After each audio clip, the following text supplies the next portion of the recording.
begin. Thank you once again, Mozilla, for feeding us and giving us this lovely space and then streaming our videos. It's wonderful. Thank you. Okay, so we have Corey from all the way from Australia, who's talking about like using Rust and Cell4 in order to have like ultra secure operating systems, and Jethro is talking about some of the neat Intel security extensions in the actual CPU that can do all sorts of things that he's probably going to tell you about that I don't know.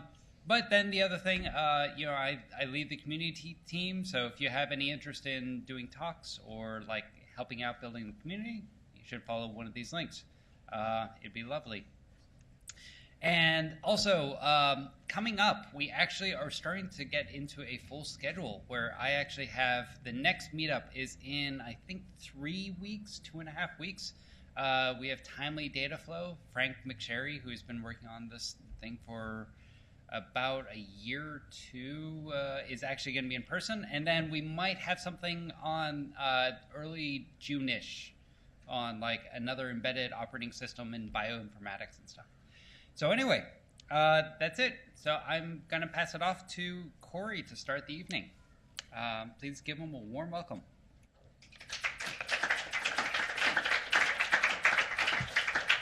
And Corey, don't forget to turn on your camera.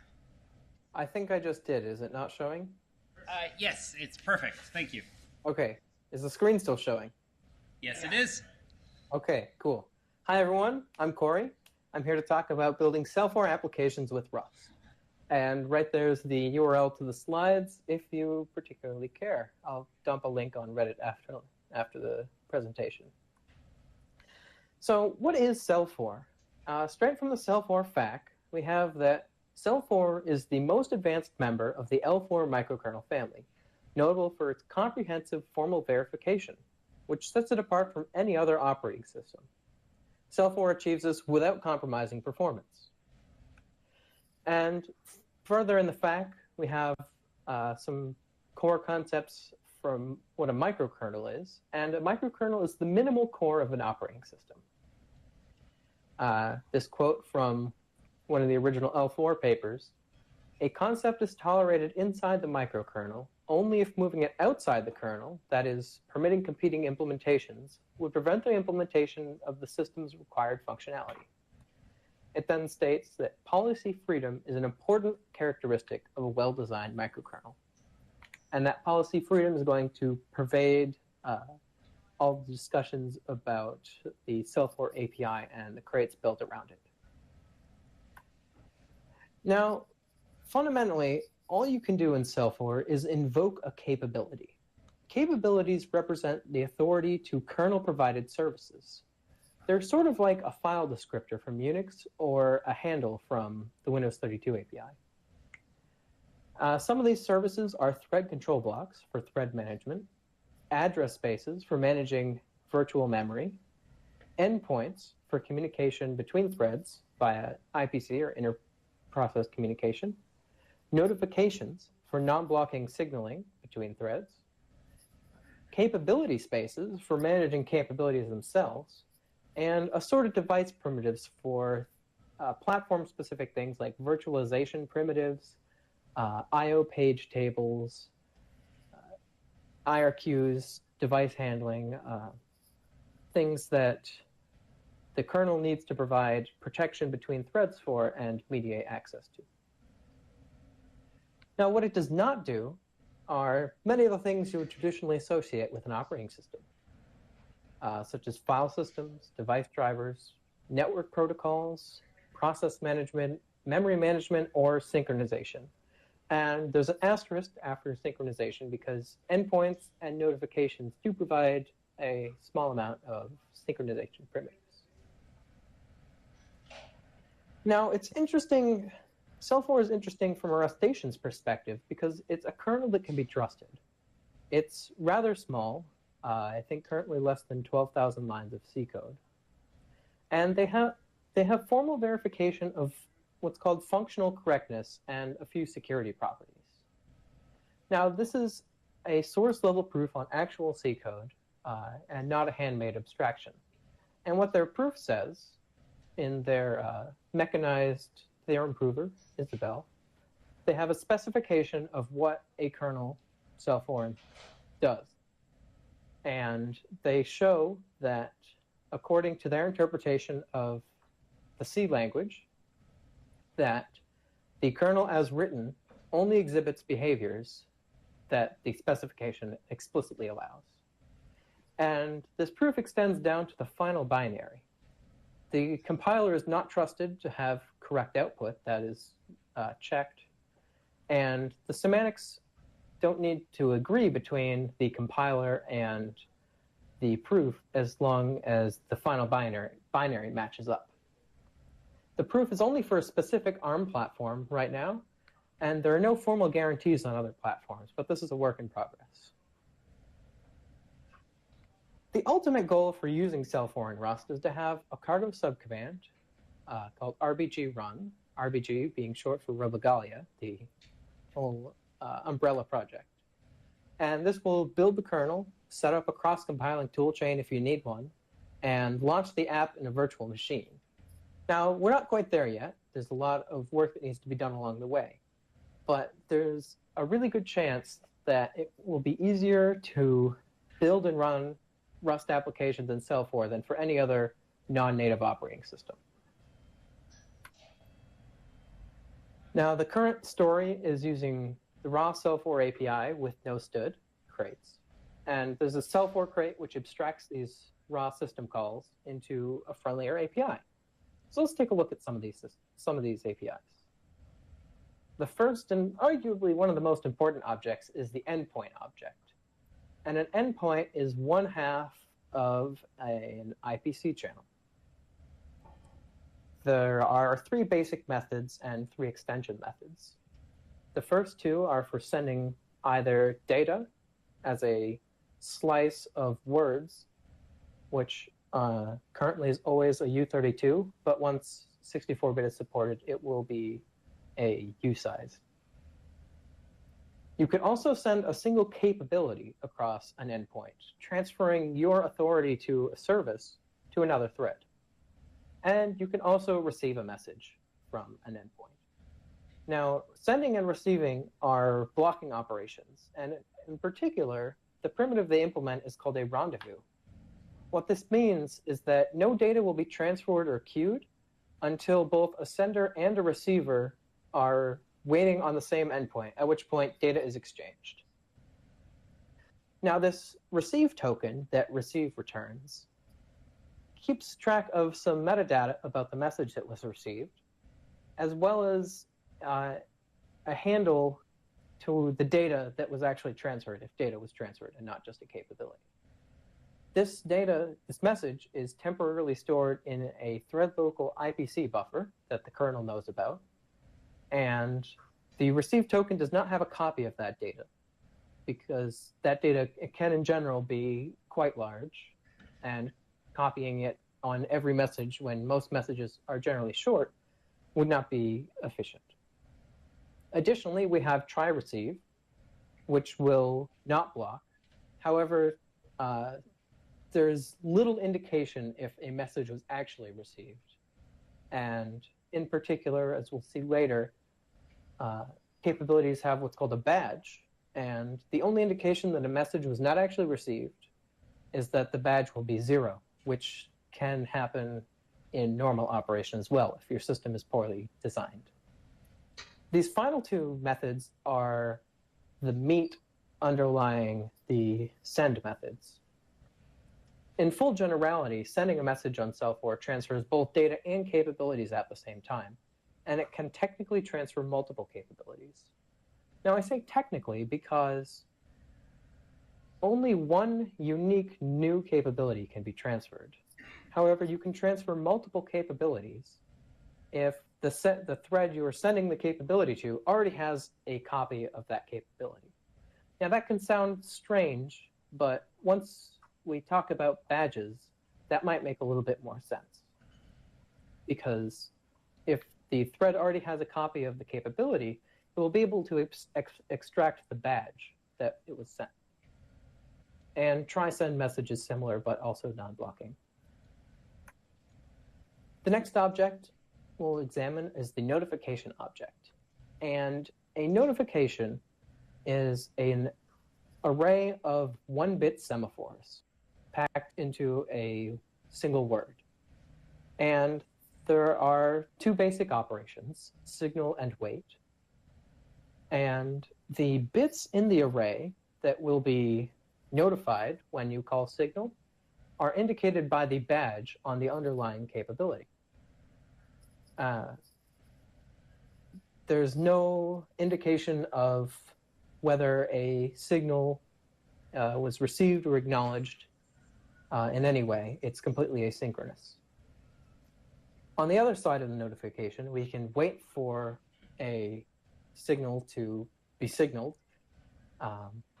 and this will block until some other thread notifies the notification object, and it will return the notification word. Additionally, you can also poll, which is a non-blocking version of that just immediately returns the notification word. And both of these methods will zero out the notification word after it is returned. The next workhorse object, and the last one we'll look at, is the thread object. Now, threads are SOAR4's way of managing CPU time. You can suspend a thread or resume it, which will prevent it from being scheduled.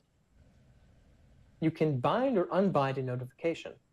And binding a notification is sort of like a Unix signal in that it is an asynchronous mechanism for interrupting a thread, regardless of what it was doing.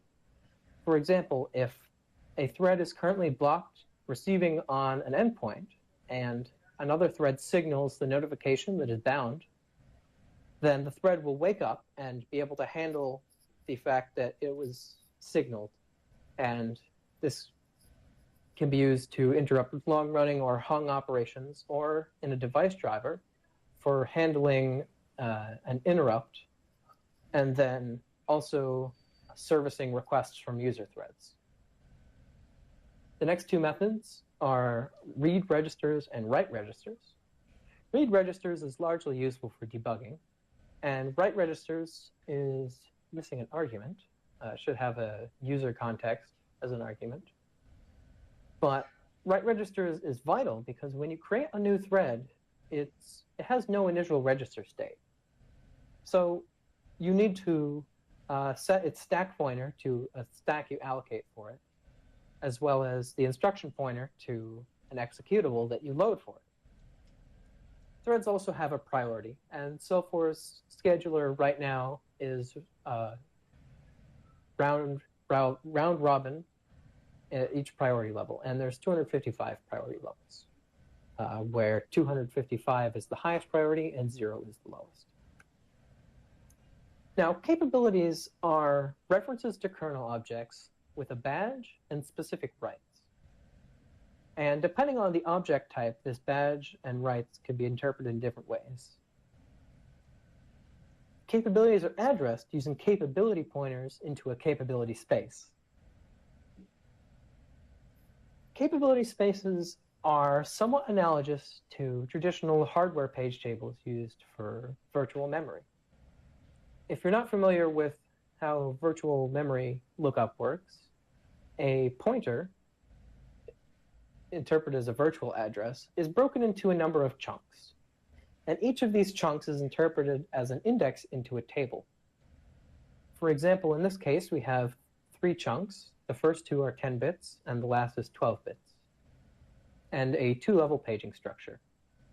So the first level page table, all the way on the left, takes the first 10 bits of the pointer and looks up into this table to see if there is another level of paging structure, or if there's no address mapped there at all.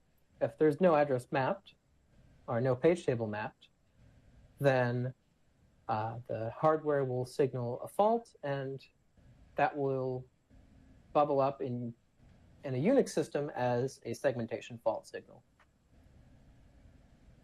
If there is a page table mapped there, the next 10 bits will be examined and used as an index into that further table.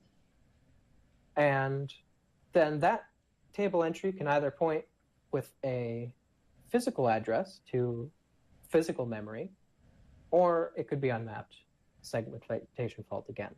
And the last 12 bits of the pointer here being 32 bits, is used as a byte index into that final 4 kilobyte page. Capability lookup is a generalized software implementation of the same basic concept. And capability spaces in SO4 are what's called guarded page tables. So it takes the basic idea of these paging tables and adds what's called a guard. So in this example, the address is still broken up into 3 portions. The first portion is 14 bits with an 8-bit guard value, and the remainder, 6 bits, are called the radix. Now, each thread has associated with it a single C node or capability node. Capability nodes are the tables in a capability space that correspond to a page table. They're an array of capabilities, and that capability could either be a concrete kernel object, such as an endpoint or a notification or a thread, or it could be a capability to another C node, in which case address resolution will continue recursively after stripping off the bits that were resolved.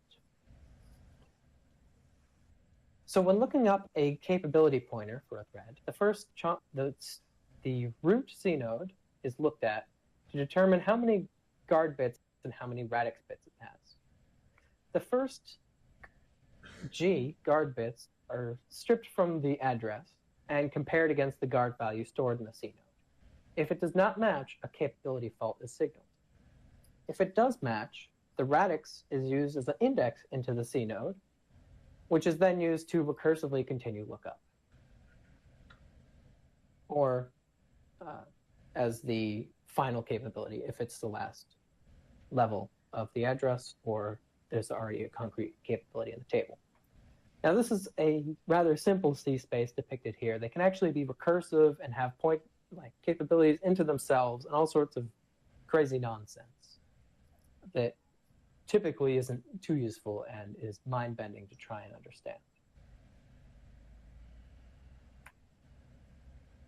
Now, to create a capability, you must have an object in the kernel that the capability refers to. However, SO4 itself does no dynamic allocation for this inside of the kernel. User space is responsible for providing memory for new objects via untyped memory objects. And untyped memory objects are like a kernel-managed arena, and in the sense that a memory allocator is an arena, in that you can allocate objects sequentially, and then you can flush the entire thing and reuse the memory. The operation on these is called retype, and retype takes a capability to an untyped memory object, an object type that it will create, and a window into a C node that it will store the new capabilities in. Now, it's important to note that this untyped memory isn't something that user space can actually look at the contents of. The only way that user space can refer to this memory is via a capability. And this is important for isolating the kernel from user space. In order to actually inspect memory derived from an untyped memory object, you need to create a page object and map it into a virtual address space. And in the same way, C nodes cannot be inspected by user space. Now, the SO4 alloc crate handles all of the details of virtual address spaces and capability spaces for you. It's not quite fully baked, and it can be used standalone in a raw, what's called a root server, which is the initial thread that the SO4 kernel spawns and gives all resources to. But it really wants integration with process management. In particular, creating a new stack of allocators from very little resources is very finicky. Now, the ultimate goal of all of my work here is to get pure Rust stood using crates running. And pure Rust in the sense that our port of stood will not call libc, but will instead call directly into other servers and components written in Rust. In the first few iterations, the actual operating system interaction will be very limited, but it should be functional. In particular, file systems and networking, well, it might only be backed by, say, a read-only tar archive, and there might not actually be any NICs connected. The APIs should work. Our current status is that we're working on building a foundation for future applications. And Rust applications using the standard library is only the start of it. There's lots of low-level fiddling at the moment, and to get any useful devices, we need a driver framework in place so the whole thing doesn't devolve into spaghetti immediately. Our long-term goal is to create a POSIX-compatible application server that uses system call translation to host unmodified Linux binaries inside the cell-phone kernel in the same sense that you can run unmodified Linux binaries in FreeBSD and now in Windows. This goal is some ways away, but it's sort of the guiding vision for the whole ordeal. If you're interested in contributing to the project, there's quite a large scope of things that could be done.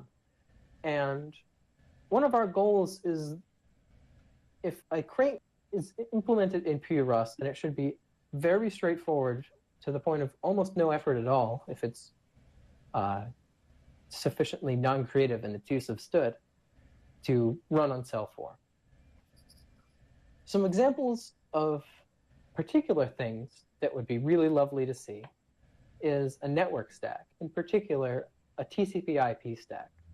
And if you're interested in that, I would urge you to contribute to libpnet. Right now, our design leans heavily on the assumption that libpnet will eventually be a robust network protocol stack that we can plug into. The next point is an NFS v4 client and possibly server. NFS being the network file server. And underneath that one bullet point, there's actually a fair amount of complexity, especially when it comes to authentication and authorization, as well as some Sun RPC protocol.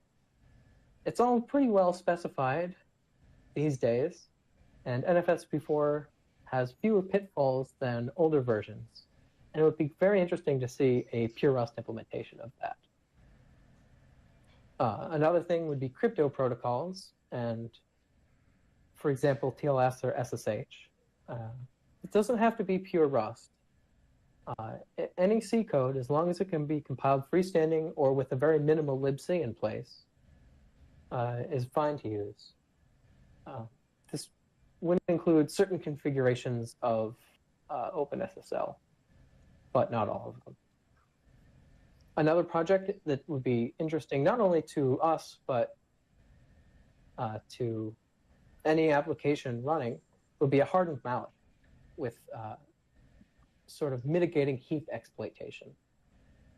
And we have an issue open for this in our meta repository, issue number 11.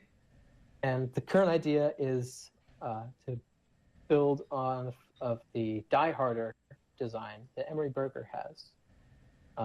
The core of that allocator, the ideas it has, my understanding is that it was either stolen from OpenBSD or OpenBSD stole from them, and it also made its way into Windows 7 somehow. I don't really understand the whole family tree there. And ideally, that malloc would be useful for other pure Rust applications where it wouldn't necessarily be as fast as gmalloc, but it would be more robust to certain kinds of errors in untrusted C code that the Rust is calling into. Of course, device drivers need to be written. If you're interested in device drivers, I'm sorry. They can be fun. You should talk to me first so we can coordinate a little bit on what the interface it needs from the Rust of Robogalia and what it will expose. A device tree parser would be interesting, and device trees are the structures that these days largely ARM platforms expose from firmware so the operating system can understand what hardware it's running on. But it's also used in IBM's Power architecture and maybe some other stuff. And of course, anything else that's cool and in Rust is really, really awesome, with the goal being that the more things that are written in Rust, ideally, the safer the world will be if we actually use that software. If you want to keep in touch, we have a website, robogalia.org. There's a mailing list. It's vaguely active with occasional updates from me and sporadic discussion. There's an IRC channel, #Robogalia in Freenode, that is much more active. And before I ask for questions, I would like to mention that running Rust in Cell 4 is not just a pure Rust affair. There is currently work ongoing inside of Data 61 to get Rust interoperating with the already existing C libraries. And this actually is pretty far gone in that it works pretty well using bindgen and Cheddar, which is a C header generator for Rust declarations. But for some reason or another, the repository hasn't been pushed out yet. I'll send an email to the list when that eventually does happen. And with that, any questions from the audience? Okay, so we do have a few questions. There's that foam square or cube. Apparently, you can throw that around, and that has a microphone in it. Hi. You mentioned earlier in the talk being able to have a trusted proof that extends to the binary without trusting the compiler. How does that work? Yes. Okay. So the way that works, and there's currently papers published about that examine this in fully. It's Thomas Sewell's PhD. And the way this works is that it decompiles the binary and extracts the behavior of the instructions using a project out of, I believe, Cambridge. And it feeds descriptions of what those instructions do into an SMT solver. And there's some quite complicated infrastructure to show correspondence between statements in the C code and actual behavior of the assembly, as well as a mapping between their control flow graphs. And I believe the most recent status is that it works at GCC 01 and is almost working at GCC 02. So it's not no optimization, it's some optimizations and hopefully all of the optimizations that are typically applied. Does that answer your question? A little bit, thanks. Sure. If you're interested in that, I'd recommend you look at the paper. There's a lot of details. But it comes down to decompiling the binary inside of the theorem prover and just knowing enough about the programs to be able to relate them. Hi. Would you say this relates to unikernels at all? And if so, why are you building this instead of a Rust unikernel? So with the Rust unikernel, you're going to have to implement a lot of direct hardware manipulation. And if you only want to run a single application at all on a piece of hardware, that's not very economical. You're probably going to be running that inside of a VM manager of some kind. And Cell4 is an excellent platform to build that VM manager. And in particular, the reason why it's not interesting to rewrite a kernel in Rust, from my perspective, at least for building trustworthy systems, is that Cell4 already has very extensive formal verification. Rebuilding that, even just mostly informally on any Rust system, would take decades of effort and millions of dollars. Just because C has a long-running and fairly robust these days verification infrastructure, whereas Rust right now has none. And that's also a much more complicated language. Did that answer your question? Yep, thanks. Sure. You mentioned that the end game here is to try to run unmodified Cell4 software similarly to the Linux emulator on FreeBSD.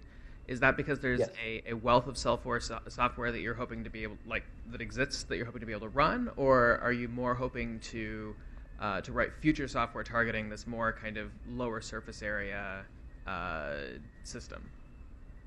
I don't know if you've misspoken or if I have. The goal is to run unmodified Linux software in Cell4.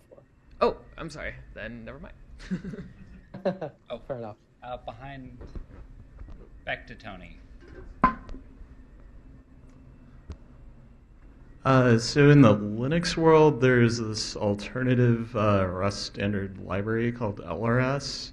Have you thought about doing something similar for Cell4 instead of doing the entire standard library? So just sort of like minimalistic standard library that targets Cell4 specific things. So that is an option, and early on I considered it. To me, it's not as interesting because it's not all that much effort once the basic infrastructure is in place to slowly piece in everything that the standard library needs.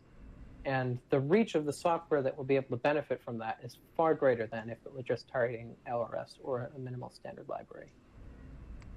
So can you give a counterpoint for why you might want that?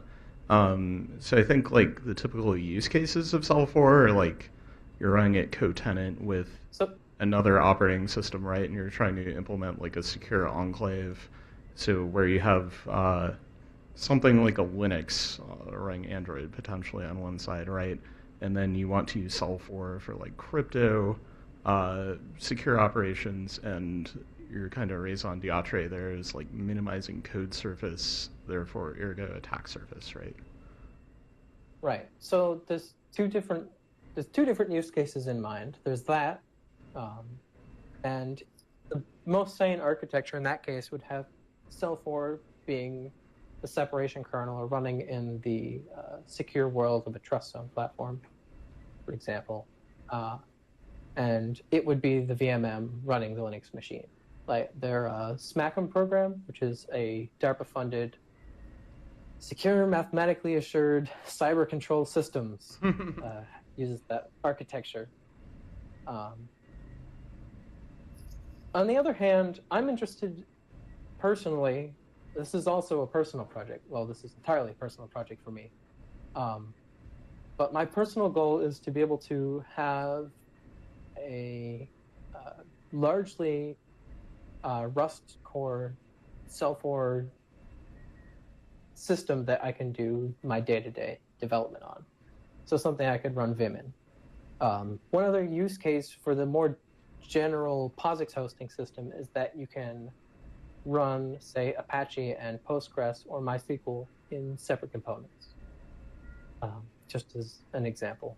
And they would communicate only over specific sockets, and the Cell4 proof of integrity would show that they can never mess each other up except for over that socket. So yes, there's certainly space for building very small embedded static systems on top of Cell4. And honestly, for that space, I think it's largely more interesting to build those mostly in C using their component architecture system, CAMKIS, simply because that also has a framework in place for proving properties about the whole system. So you can show that your whole system as a whole has certain information flow and security properties given a CAMKIS description. And that work is not fully complete yet, but portions of it have been published. The thing to look for would be CapDL, the capability description language. So there could be an argument for building that sort of software in Rust, but to me, I think that the immediate use cases are not quite as favorable for Rust compared to C.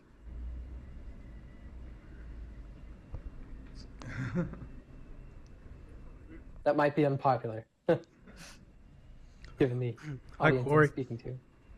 Hello. Hey, so I just heard the word microkernel for the first time this evening, and I'm wondering what this is. If you could explain it to me in a way that's familiar, so I know what my operating system is on my computer, or I've used Ubuntu before. What is a microkernel in relationship to that? Sure. So a microkernel takes the very essence of what's inside Linux. It has a scheduler. It can schedule kernel threads as well as user threads. It has an abstraction for managing memory. So in the kernel, you can allocate memory and do page table management. You can also do it from user space with the mmap system call, which malloc eventually boils down to. And inside of the Linux kernel also, there's abstractions for dealing with devices and device drivers. Now, the microkernel approach takes out the very core essence of what is needed to make a whole operating system work and extracts it into an individual small component. And the benefit for Cell 4 and the sort of systems it's designed for originally is that it's much more small, and formally analyzing it and doing proofs about it becomes feasible when it becomes that small. Okay, if Cell 4 weren't even just 2 or 3 times bigger, its formal analysis would be almost infeasible. So, for example, when you said it has no like file system, what do you do as an alternative? How do you manage your files, or what? How does that work? So the kernel itself doesn't provide a file system, but if you're going to build an operating system on top of it and you want a file system, you're going to have to provide one in some way. I see. Okay. Right. Okay. So it'd be a user space process running somehow, and you'd communicate it over to it using either endpoints or shared memory of some kind, and you'd communicate that way. So instead of talking directly to the kernel like you would in Linux, for example, with the OpenSys call, you would use the kernel to communicate to another component that knows how to do a file system. Thank you so much. That's really helpful. Thank you. Sure thing. Okay. Any other questions out there? All right. Well, thank you very much, Corey. Thank you.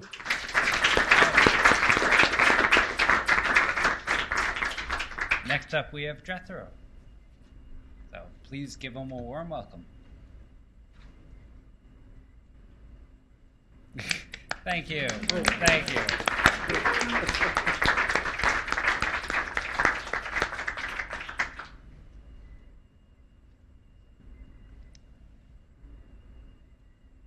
Give him a second to come up. Sorry, I have to type my password, but my camera's all everywhere. So. That's right. It's a security talk, so we're all about good security. I remember it all right.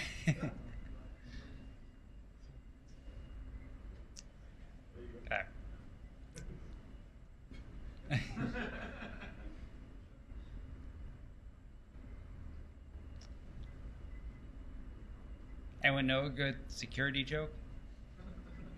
No? Okay. All right. Please give him a warm welcome.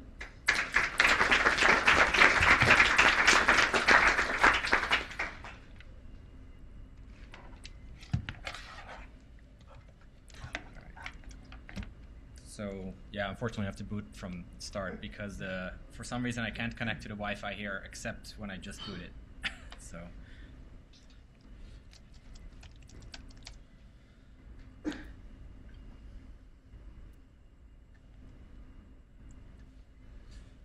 now we just have to set up the screen.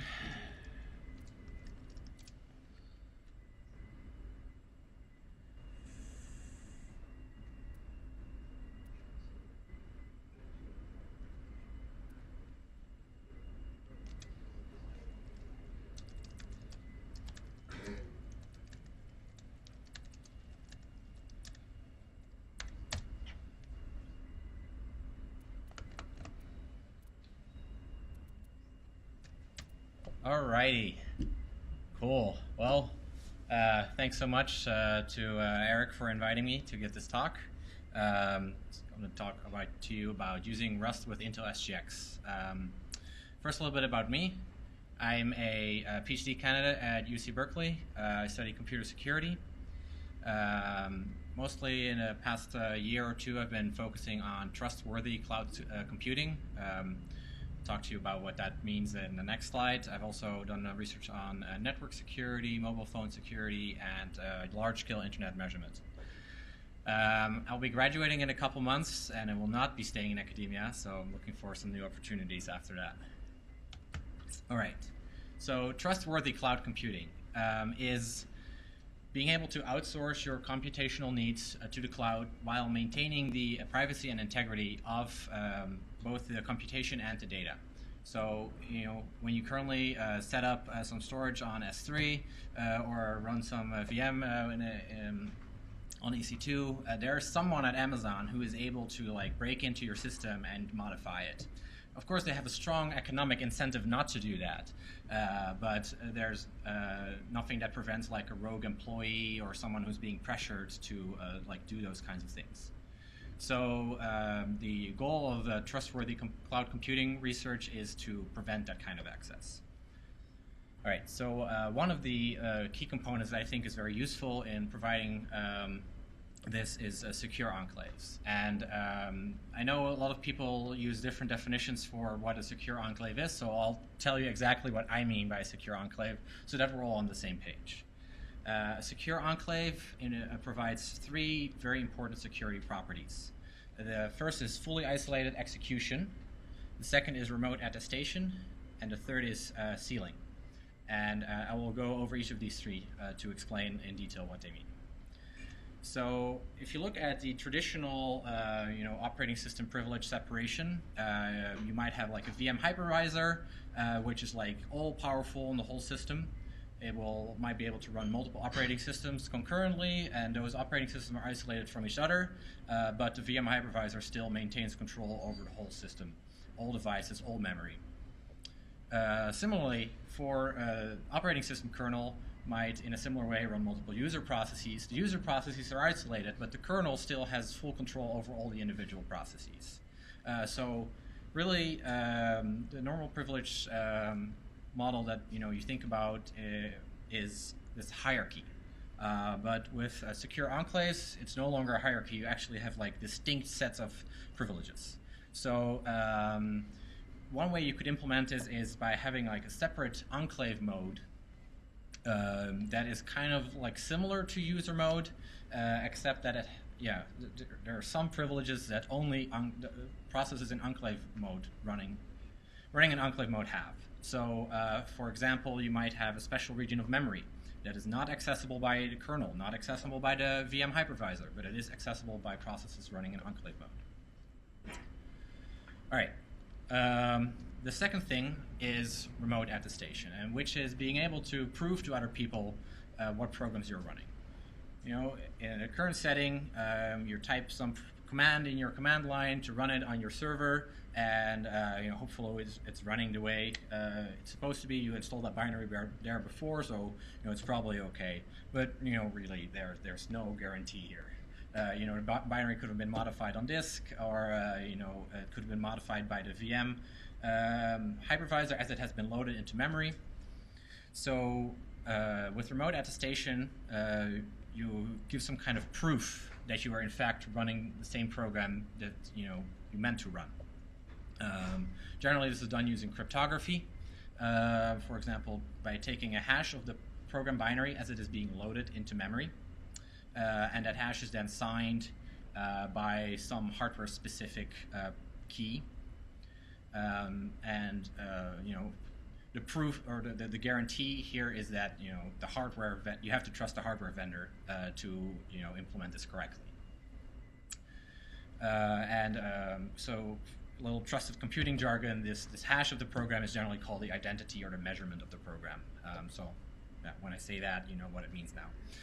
All right, and the third property that secure enclaves provide is sealing.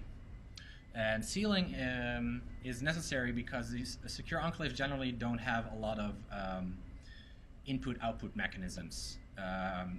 Probably generally don't have network connectivity, or they don't have a disk to store things on, so they need to rely on third parties to store their persistent state. And one way this can be done is by encrypting this persistent state using a key that is specific to this secure enclave, meaning a key that is derived from the measurement of the enclave as well as some identifier embedded in the processor. And if you use this key to encrypt something, later it will only be able to be decrypted by the exact same program running on the exact same machine. All right, so those are the three properties that I look for in a secure enclave.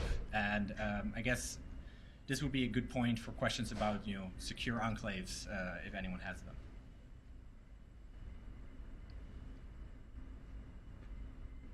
All right, cool. Then no questions, and we'll move on to the next part. Intel SGX is a recent instruction set extension that Intel implemented in its Skylake processors, released last September, that basically implements a secure enclave. It is a secure enclave implementation for the x86 instruction set. And they do this by providing a separate piece of encrypted memory that you can run your enclaves in, and this will be isolated from the operating system using CPU hardware mechanisms. All right, so far so good. But this is where the talk gets a little weird, because I'm going to tell you, don't use Intel SGX. So as far as we know, Intel doesn't really provide that much information about a lot of the inner workings of SGX, but I'm going to tell you about some drawbacks of using SGX, and you can decide for yourself whether you still want to use it or not. All right, so first of all, and this is a first for an instruction set extension, is that you can only use it if you have a license agreement with Intel. There's some kind of DRM implemented in the processor, and unlike other instruction set extensions like AVX or SSE or whatever you have, you can only use SGX if your code is cryptographically signed indirectly by Intel. The second thing is that the remote attestation capability in SGX requires you to talk to Intel directly or a proxy for Intel to verify an attestation. So every time you want to do this remote attestation protocol, you need to talk to Intel, which has both privacy and availability concerns. All right, the third problem with SGX is that the official SDK is only available for C and C++. And I think this is really a missed opportunity for Intel. I feel like I'm preaching into the choir here when I have to say, when I say, this is would be a great opportunity to use Rust. This is because there is no libc in SGX, right? So none of your legacy code is going to work anyway. So really, in my mind, there's no reason to use C at all here, because you'll have to write everything from scratch to begin with. All right. Now, there are several enclaves that Intel provides that are required to, run anything in SGX. It has to do with the DRM. This has to do with the attestation. And these two enclaves, we of course don't know what they're written in, but it seems very plausible to me that they are written using the same SDK that they make available to everyone else. So they're probably written in C. Or C++. These two binaries together are about 1 megabyte big. And the whole security of the SGX ecosystem, including like remote attestations, is falls with any security vulnerabilities, buffer overflow exploits, whatever, in these binaries. So anyone here want to bet whether there are any buffer overflow exploits in this 1 megabyte of binary? All right. Then the last problem is that Intel SGX does not actually provide any protection against side channel attacks. And you just have to keep this in mind when writing SGX software. And I hope they had it in mind when writing their attestation like enclaves and everything, because there's a lot of crypto involved in there. And if the private key used for the attestation leaks out, then again, the whole security of SGX falls apart. Okay, so, well, after this word of warning, I'm going to say, if you must use SGX, you should use it with Rust.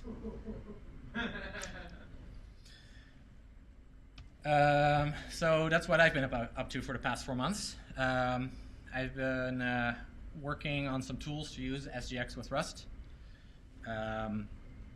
First set of tools I wrote are to work with the XGX stream format, which is the lowest level, which is a low-level format very similar to, which represents enclaves in a way that's very similar to the way they are actually loaded into memory using the SGX instruction set. So the tools here, you can kind of compare them to object dump and readelf, just for inspecting, enclave binaries. And the other thing I've been writing is libenclave, which is a runtime library and a user interface for SGX using Rust. So this will allow you to write your own Rust code, use it in SGX.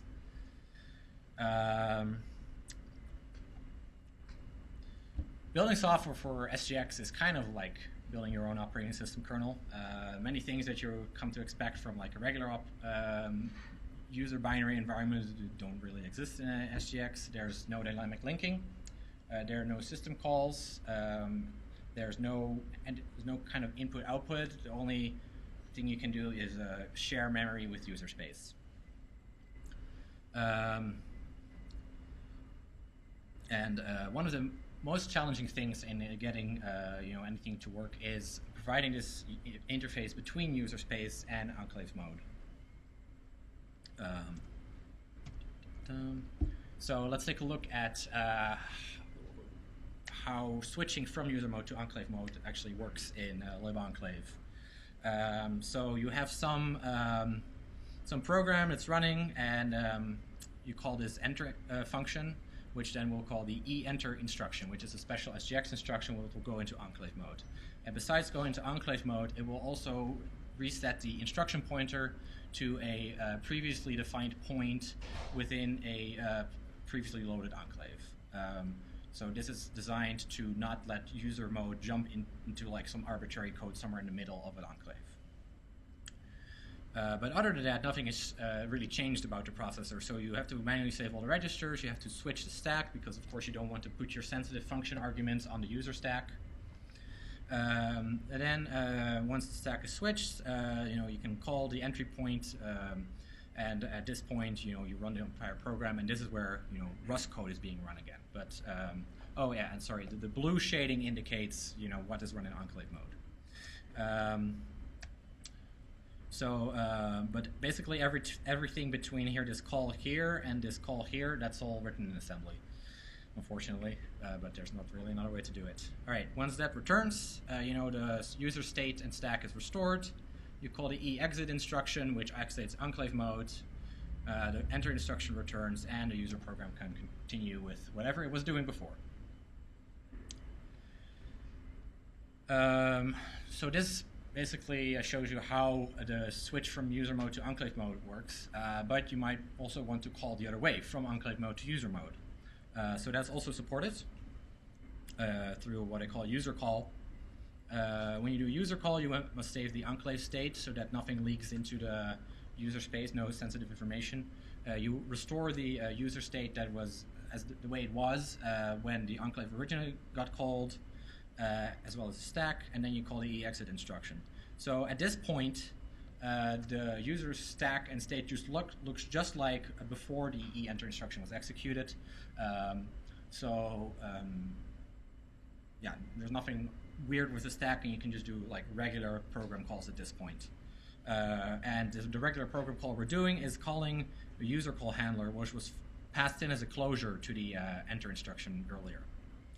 The user call handler will run arbitrary code and return, and upon return will then again call the EENTER instruction, which will restore the enclave state that would be saved here before, and it will return and then go on with enclave mode. All right. So when writing these secure enclaves, it's very important that you not leak any secret information to user mode. And when using safe Rust, it's actually very easy, because any memory allocated using safe Rust will either be on the stack or it will be on a separate enclave heap, which is in protected memory. So nothing can really go wrong there. And then I implemented a special user heap abstraction that you can use to communicate information across during a user call. So there's this user box type and user slice type, which will be able to read and write from user memory. But you cannot directly access the data inside these types. Everything has to go through unsafe abstractions using pointer reads or unsafe cell, because of course this memory exists in user space, so it could easily be modified by someone outside our trust zone. And you cannot consider it being like having no alias or anything like that. All right, so that's it for the implementation of the lib enclave. Next, we're going to look at how you build an enclave and actually get it to run. It's a little complicated. So you take the enclave source, which is written in Rust, as well as lib enclave, which is also written in Rust. You send it to the Rust compiler, and then you get the static library out. So the static library is not yet linked. Then you have to compile the entry functions, which are written in assembly, and link those together. At that point, you will get a dynamic library. So at this point, it's very important to check whether your dynamic library actually doesn't contain any code that's not going to work in Rust. This is what the, I meant SGX, not Rust. So it's important that you check that the dynamic library does not contain any code that is not going to run in SGX. So the ELF to SGX SGXS converter will check that. Then you get this SGSX file, you can sign it, and then you use the signature and the SGSX to the loader, and it will run. All right, so the ELF to SGSX converter, checks a bunch of things. I also put the linker options here. Anyone is interested in. If you leave any of these out, it's probably not going to run in SGX. So you have to use the gold linker, not the standard LD linker, because then it won't work. Of course, you don't link the libc. You have to use a static linking, even though you're linking a dynamic object, and all kinds of fun things. So one of the most interesting things is that in SGX you can't do relocations. The reason is that a relocation represents a change in memory from what is like the binary on disk and what is the program that's going to be executed. But this change kind of happens before the program starts. So if you would change your binary this way, the measurement of the binary changes, and now all your sealing or your remote attestation doesn't work anymore because the hash has actually changed. So most relocations don't work, and the relocations that do work need to be done the first time the user mode calls into the enclave mode. Also, many standard features you would think of don't work in SGX, such as initialization functions, finalization functions, global offset table, procedural linkage table, those kind of things. Also, some memory addresses need to be replaced in the conversion from ELF to SGXS. So there, you need to check that those dynamic symbols are set up correctly. All right. So I guess at this point I can do a little demo of how this all works. It's kind of boring because I get a thumbs up from the back. I'm going to warn you, it's kind of boring because, you know, everything just works, but yeah.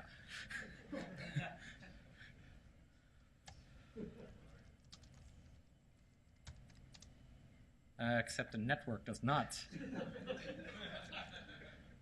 Okay, well then we can't do the demo. Yeah, I had this problem before. Somehow the network doesn't get me an IP address here sometimes. So, all right, no code demo. That's very unfortunate. Unless there is a. Does this work? The UTP cable? No. Okay. All right. So things that I wish were no standard, because you didn't think you could use a standard library in SGX, right? So the I/O traits are very useful abstractions, and I wish they were just supported in no standard because you know, you might be able to build some kind of read-write abstraction using user calls, but you know, you want the traits to be available. Same holds for hash map and hash set. They're currently not supported because they depend on the rand crate, and the rand crate is not supported in no standard. But in SGX, there's an instruction you can call for randomness, so there's no reason that this would not be supported. Things that I wish were stable. Inline assembly I use a lot. There's a lot of no standard stuff that is exported in standard, but when you use it without standard, it's not actually stable. C unions, those are useful for talking to the kernel driver. And I would also like to prevent moving things out of a type without changing the memory layout, which is kind of finicky right now, but I hear that this should be fixed in the future. All right, so the whole chain from, yeah, this was going to be in a demo. Well, the whole chain from Rust-C to SGXS is I built into a cargo subcommand called cargo build enclave, so you don't have to manually run all this. But that subcommand is currently a little hairy, I guess, and some things in cargo could be improved to make it less hairy. So I'd like to be able to build different features when using building for test or building for packaging, and because those tests or the package will not be run in SGX, so you need to not link with certain SGX things. And post-build scripts would be useful in this case as well. Yeah, cool. So that's my talk about Rust and SGX so far. See if there are any questions. Yeah, I think the cube needs to be thrown around. So this technology sounds really cool, despite your disclaimers, but I don't know. I want to use it for something, but I don't know what I would use it for. Okay, well, if we have time left after the...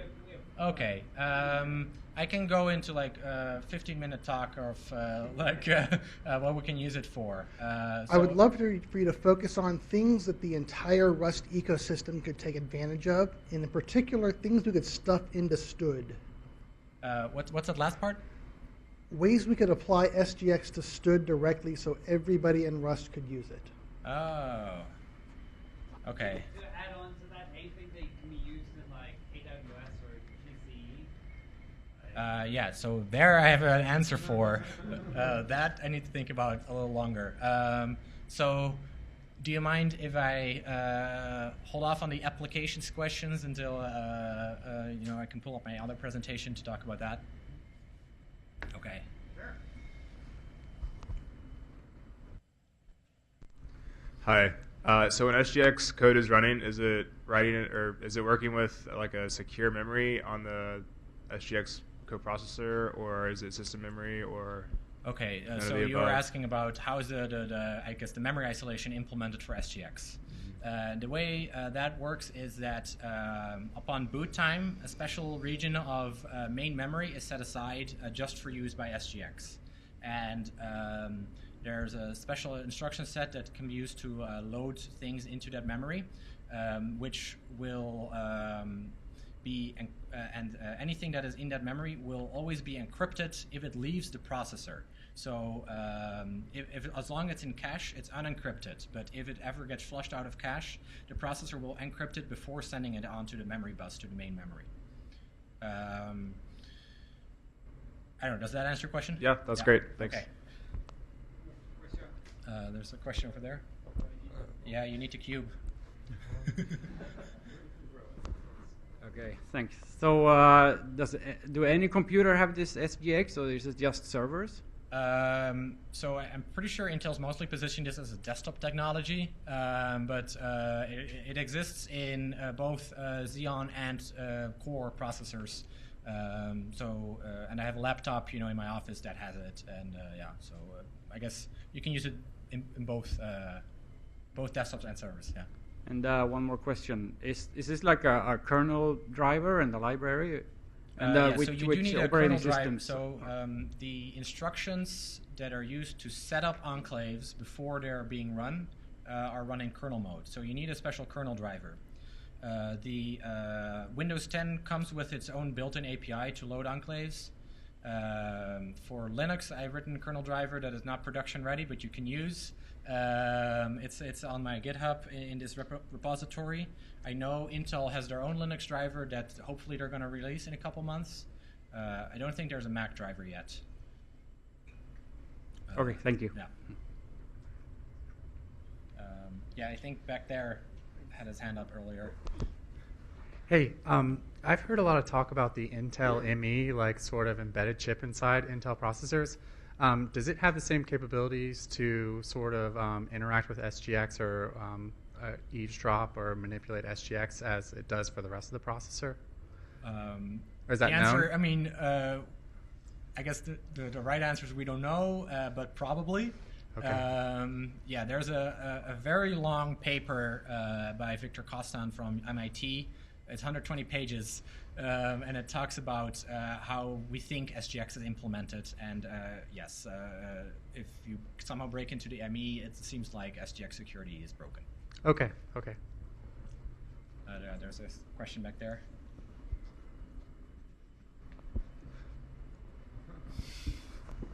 Someone back there or me? Okay. Sorry if you've already answered this, but is there, you mentioned that you have to have, there's DRM on SJX code, you have to be approved by Intel, so how are you running this locally? Okay, yeah, so there's a special enclave called a launch enclave that is distributed by Intel, and that's the only enclave that you can run on your processor without any extra crypto checks that need to be verified. This launch enclave has a built-in policy that can basically authorize other enclaves to be run. And one of the policies is any enclave can run in debug mode. Any enclave you want can run in debug mode. But I assume it can't do remote. There's some sort of remote attestation thing. Remote that attestation it can't will also work in debug mode, but the main problem with debug mode is that you can read from enclave memory in kernel mode. Oh, okay. So yeah, it's not actually secure.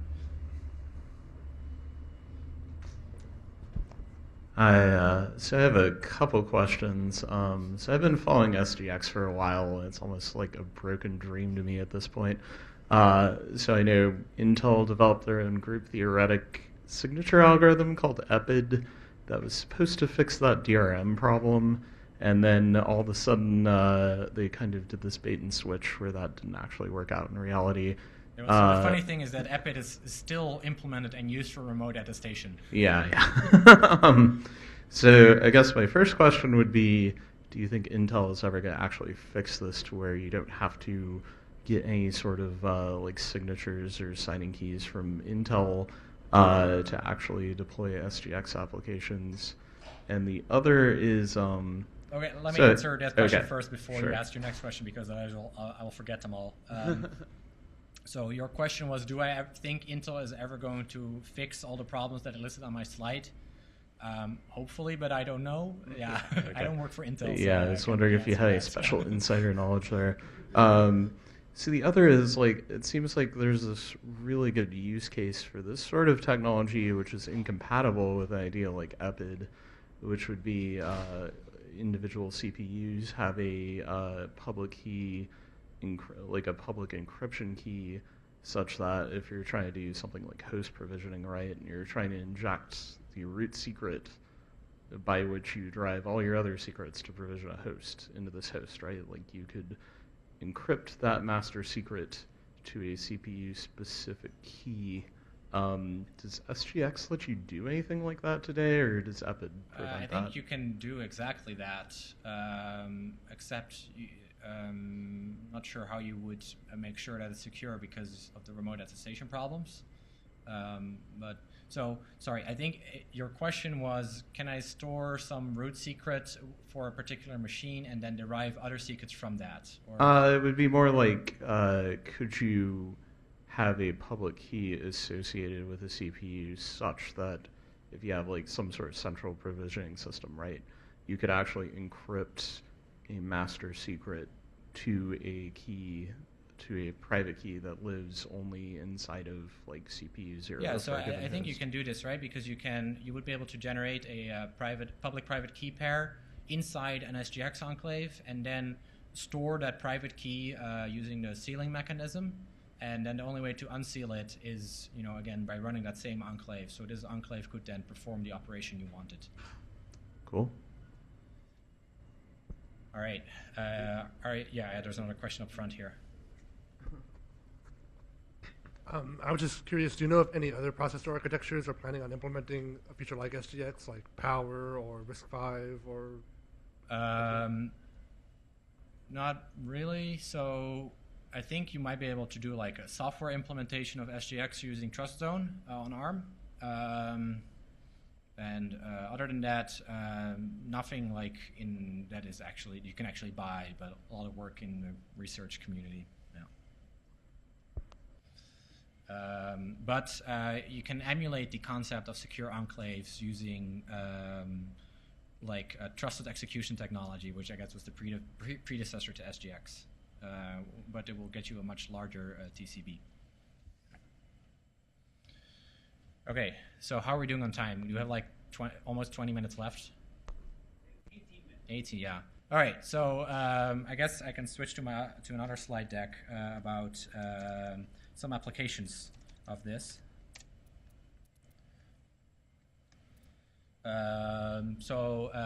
Attestation transparency is a joint work with John Manfredelli at Google and David Wagner, my thesis advisor. And what we're trying to do is build secure internet services for legacy clients. So I already talked to you a little bit about this difference between running like something on your own hardware and running it in the cloud. You have this divided control in the cloud where someone else is providing computation and storage for you, and you don't really know if what they're doing with your computation and storage is the right thing. So this research kind of aims to fix that problem in a way that current like clients can verify using your current methods. So we'll skip over this, very important. Currently in the cloud, you are vulnerable to attacks from insiders and co-tenants, and using secure enclaves, you can protect from that. All right, so a little background. Certificate transparency is a way to kind of improve the status quo in the public key infrastructure ecosystem. And the idea is that all certification authorities publish their certificates in a public append-only log, and this highlights misissued certificates. In particular, if you connect to a website and the certificate you get from them is not in the log, you know something's up, because supposedly all certificates are supposed to be in the log. On the other hand, if a malicious certificate appears in the log, well, you can now see that it is in fact in the log, and you can take appropriate action. So you can have multiple of these logs, and these can be monitored by people for misissued certificates, and then these logs can also be audited by other people to make sure that these logs are self-consistent and that they in fact are append-only. All right, so goal for this project is to be able to host what I call secure services. So secure services have to handle user data securely. They have to protect against insider attacks. The operation of the service needs to be somehow verifiable by a client. And it would be nice if legacy clients can also, have some security from this system, and there should be some incremental deployment path for, most practical implementations. We want some good performance, and also software updates need to be supported, which sometimes people in the research community kind of forget. All right, so our threat model is that an adversary is able to control the network as well as the host operating system running our secure enclaves, but the user is fully trusted as well as his client. And of course, the secure enclave is also trusted, as well as all the hardware support that is needed to securely run these secure enclaves. Availability is kind of out of scope, because if some cloud service provider just denies you their computing resources, that is obviously something they can do. Okay, so to design a secure service, you run it in a secure enclave using some secure enclave library. This is, I guess, pretty obvious if you, in the way I talked about the talk before. And the main idea of this secure service design is that you generate a TLS private key inside the secure enclave, and then you keep it in sealed storage. And you also have to write secure code so that the private key never leaks, of course. But when you do this, if you connect to this service and they prove possession of this private key by being able to establish a TLS connection with you using their public key, you know that the endpoint of the TLS connection is inside the secure enclave and is directly connected to the secure service, and no one else can meddle with it. Okay. Now the big question, of course, is how do you in fact verify the service that you are connecting to?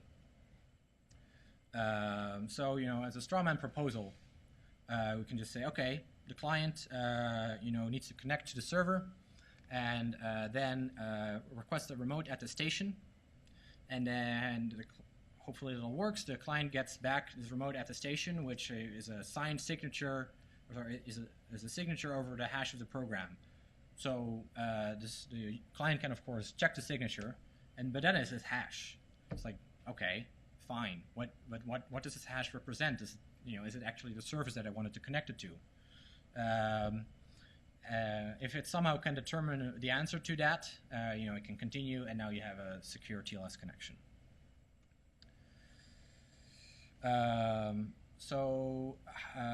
You might be able to build a client that just has a built-in hash for your specific service. But then how are you going to handle updates? Because are you going to send out a new client every time you update your server? That's obviously not going to happen. If there are many of these kind of services out there, are you going to distribute a client for every service? That also seems a little intractable. So a main question we're trying to solve here is, how do you know which of these code identities are valid and represent some secure service that you want to connect to? All right, so as I mentioned before, being able to use this TLS private key kind of indicates that you're talking to this secure enclave. So you don't really need a live remote attestation. Instead, you can just somewhere have published an attestation that indicates that a particular public key belongs to a particular enclave, right? So just the same way that a TLS certificate provides this binding between a TLS public key and a subject name, like example.com, this attestation can provide a binding between a particular enclave code and this public key. So now that you have both these two things, you kind of have a binding between enclave code and a particular certificate. So that's kind of the idea of attestation transparency. So the idea is when you try to run a server, you generate, it's inside a secure enclave, and it will generate its own private key. The private key will be used to sign a certificate signing request, which will be sent to a certification authority. And along with that, there will be an attested statement that this private key is stored inside a secure enclave of a particular code. The certification authority will sign the certificate and upload it to certificate transparency log, and the attestation will be sent to the attestation transparency log. The certificate will go back to the secure enclave in the server, and now a user can just connect to the server and verify the certificate. And now anyone can go and look at the attestation transparency log and see what service is tied to a particular public key, and then use the certificate transparency log to look at what domain name is associated with that public key, and therefore what service is associated with what domain name. All right, so with certificate transparency, you have this ID that certification authorities publish everything, all their certificates to an append-only log, which will highlight misissued certificates. Similarly, for attestation transparency, this will highlight surreptitious service changes, right?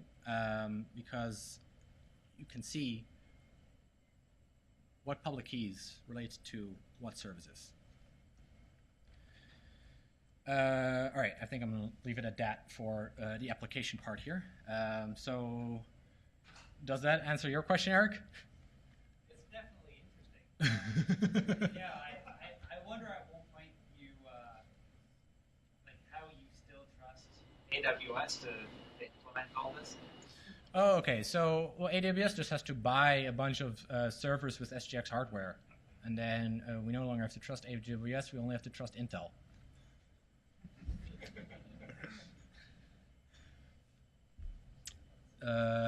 Yeah. I was just curious what you thought about homomorphic encryption. Homomorphic encryption is pretty cool. It's also pretty slow. Right? So the thing with SGX is, at least in the computer security research community, is that it seems to be kind of a cure-all. Like everything that people have been designing crazy crypto for the past 20 years, you can do very easily in SGX with the same kind of trust model, except now you have to trust the hardware in addition to whatever primitive you were using. Yeah. All right. Any other questions? Thank you.